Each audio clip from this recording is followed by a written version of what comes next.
Hey, what's happening? So, listen, I'm going to take a break from the football stuff for this one time. I'm going to talk about politics because the general election is on Thursday. And look, I'll be perfectly honest, there's things that I find very interesting, the things that are very important to me. And politics is one of those things. Do I like politicians? No, I think politicians, by and large, are just massive knobheads. I find the way they conduct themselves to be almost embarrassing. Their inability to answer questions, to dodge the truth, to tell lies, and to get away with it is at times is absolutely, it's borderline criminal. When I'm the kind of person who enjoys straight answers on things. I like to know where I lie on things. I like to know the facts. Oh, I know the facts, I'll work out how I conduct myself within those circumstances once I know them. And politicians do a very good job of muddying the water on that. And that being said, I want to talk through like the both sides of the arguments, I guess, ahead of Thursday.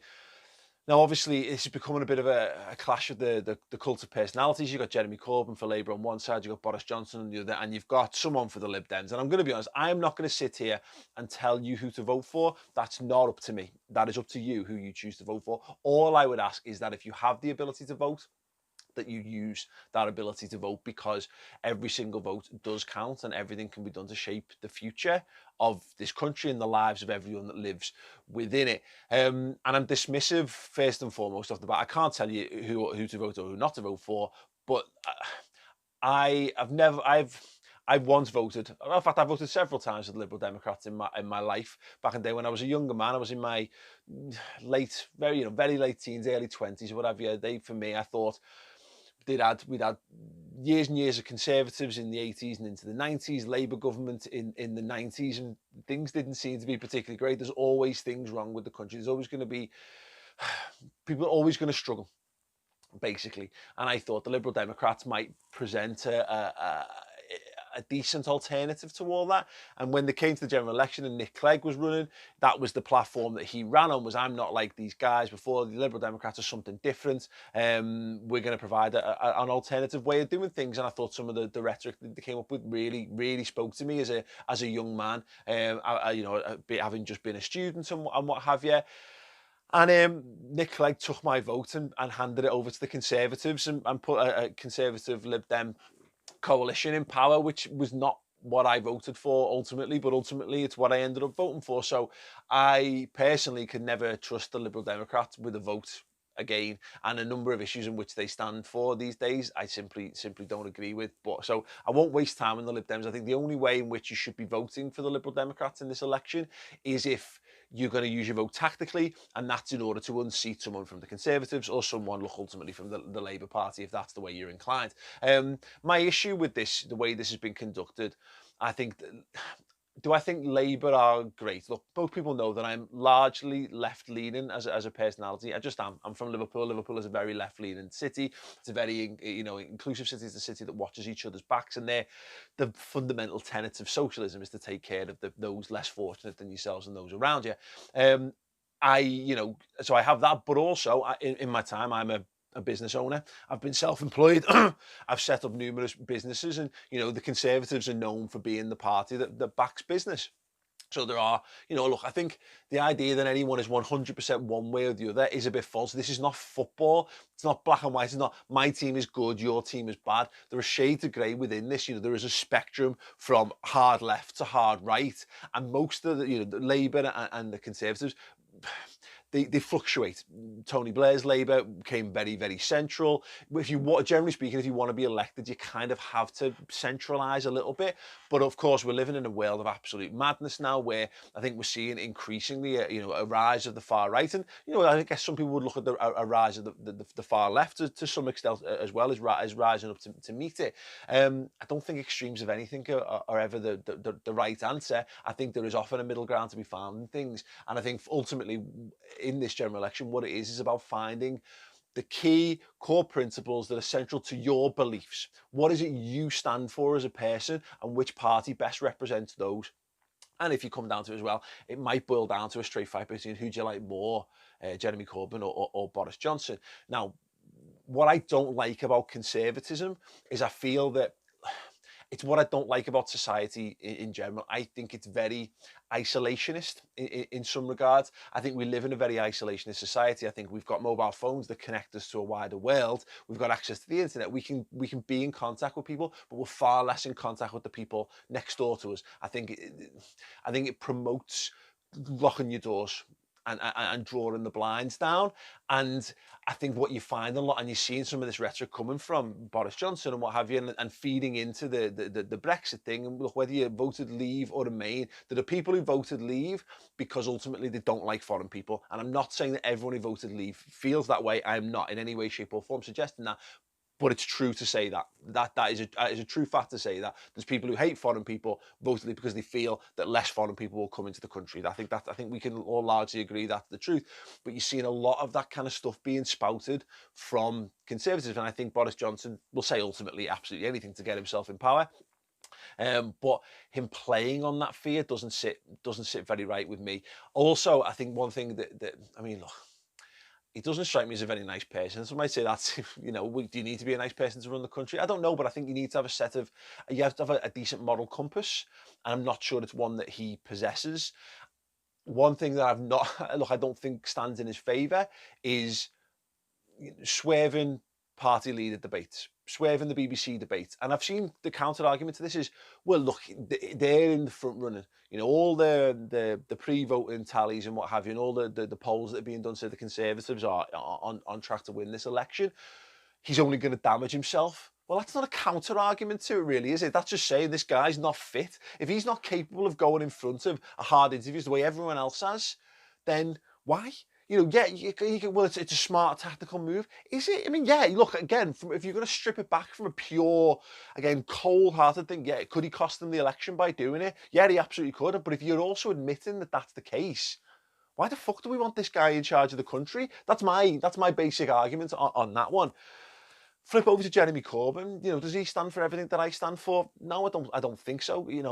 There's plenty of things about Jeremy Corbyn that I'm not 100% keen on. I don't think the way that anti-Semitism has been tackled, or not 100% tackled in Labour, stands in very, very good stead, to be perfectly honest.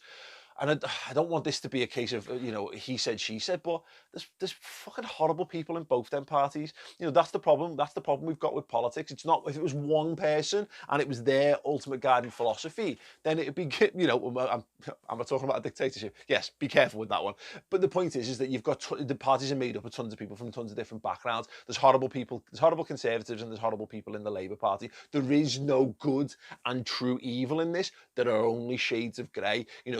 There are people who we consider to be really, really bad Conservatives, that we were talked about in really, really negative terms in the 80s and 90s, who seem really, really sort of bipartisan at the moment. They seem really level-headed, and they seem shocked at the way that the Conservative Party has been going. So no, look, I don't think either party is flawless in any way, shape or form. So ultimately what it boils down to is, what are your choices? You can vote for no one. It is a choice. You have no right to complain about the country if you don't actively take a part in these kind of decisions, is my take on this. Where I ultimately fall down on it is this. The talk the Tory party support business is absolute nonsense. They support big business. They sell you on the notion that, if you want to be a startup entrepreneur, that they're going to help you. Maybe it's true in other parts of the country. I can unequivocally tell you it is not true in the city of Liverpool. Having set up businesses under the Tory government, every single scheme in my city that was there to help new startups, to get them off the ground, to help them get, whether it was premises or stationery, anything that was there to help them, it was cut by the Conservative government, was cut by the Tory government, and it wasn't there anymore. So if you want to go through, you have to go through private enterprise, which is what the core of modern conservatism is that they've got this notion that if you're not successful, it's because you've not worked hard enough. And look, I don't actually, there's areas of that I don't, disagree. There are plenty of people who are just fucking lazy. There are plenty of people who are not, who are draining on society because they're lazy. But to say that everyone who's forced to take benefits and all this kind of stuff, it falls into that bracket, I think is complete and utter nonsense. But that is the line that is spun.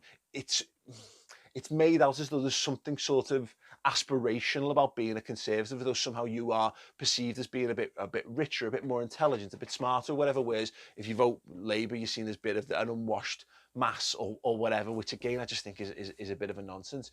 The key issues in this one is, for me, I believe in a second referendum on Brexit, and by that what I mean is, once a deal has been established, the public should be allowed to vote on whether they think that's an acceptable deal. And I think that's fair. I think there's been enough time passed since the original deal. Nobody knew what they were voting for, and I don't think it's right for us to march blindly into something just because it's that is the deal. If it's a shit deal, it's a shit deal.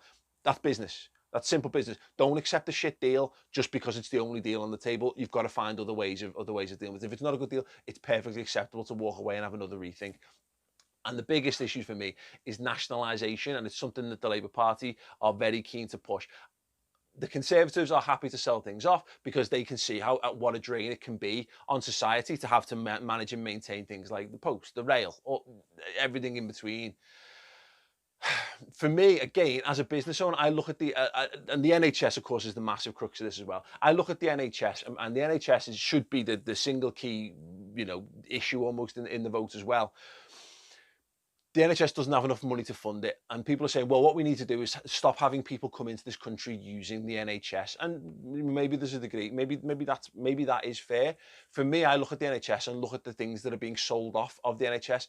The Conservatives will continue to sell the NHS off. They will do that, and people are saying, well, they would have done it already. They are doing it already. There's a reason why Virgin Health exists. There's a reason why Virgin have started to take over small practices and what have you. That's happening. That's coming. You're going to need health insurance like the Americans. Ask Americans how much it costs for even the most basic of medicines, and then realise that we're massively privileged to have the NHS, and you won't notice it. It will not be a switch that goes off like that one day. The NHS will not just be gone. It will be a death of 1,000 cuts, and it will be on its way. And it's happening already today, right now. Labour want to support the NHS better. I genuinely believe that. And the key to all these things is nationalisation.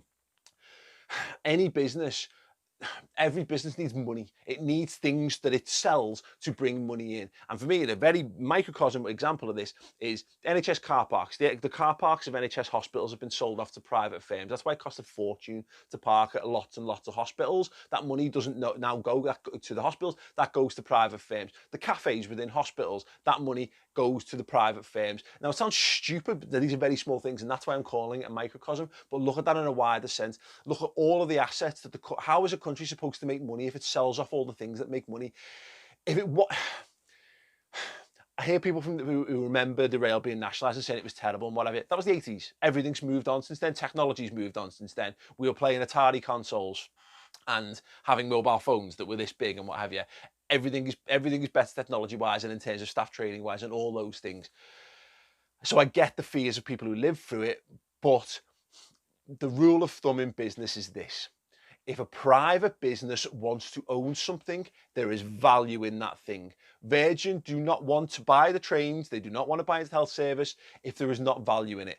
If there was no value in it, no business would seek to buy these things. It's as simple as that. If you renationalise those things, that's money. When you get on a train and you pay your money, you're paying your money to the country. It means the country has more money, and that goes across it for me. And that's the key. That boils down to the key thing. And it sounds daft because Labour's not necessarily known as being the business party, but for me, a move like that makes the most business sense. And there's tons and tons of people out there. If you've got and when you add into the fact that the massive worldwide companies who don't contribute to taxes and all those things. Look, ultimately, I don't know.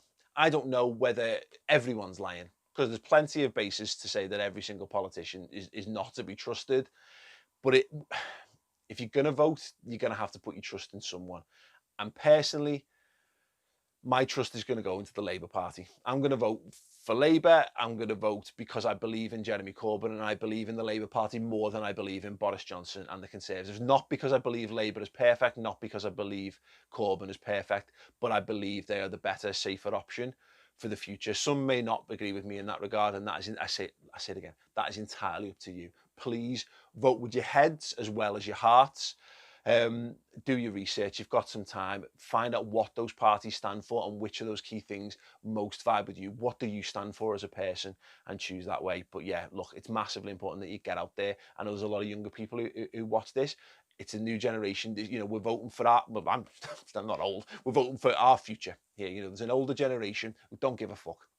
They do not give a fuck. They don't give a fuck about climate change. They don't give a fuck about the state of the country. They're set. They've got their money. They're going to be comfortable for the rest of their lives. The rest of us are going to have to fight and scrap for every single, every single inch, every single mile, every single scrap that's fallen from the table if we don't get this vote right. So yeah, listen, choose to do what you choose to do, and as long as you choose with your own heart, know that you have my absolute blessing. Look, I'm happy to have a little bit of a discussion with you in the comments below. I can't answer every question. I can't answer what it means. I can't possibly do anything to assuage the fears of British Jews who might feel as though the Labour Party, it might be dangerous to them. I don't have that. I don't have those answers. I don't believe it will be, but then that's ultimately my belief, and you're entitled to your beliefs as well. But yeah, listen, if you're up for some friendly discourse in the comments below, please do, and bang up for it. But other than that, yeah, just make sure that you get out there, make sure you vote on Thursday. And look, I'm going to vote Labour, but whoever you choose to vote for is entirely up to you. I'll see you on the other side.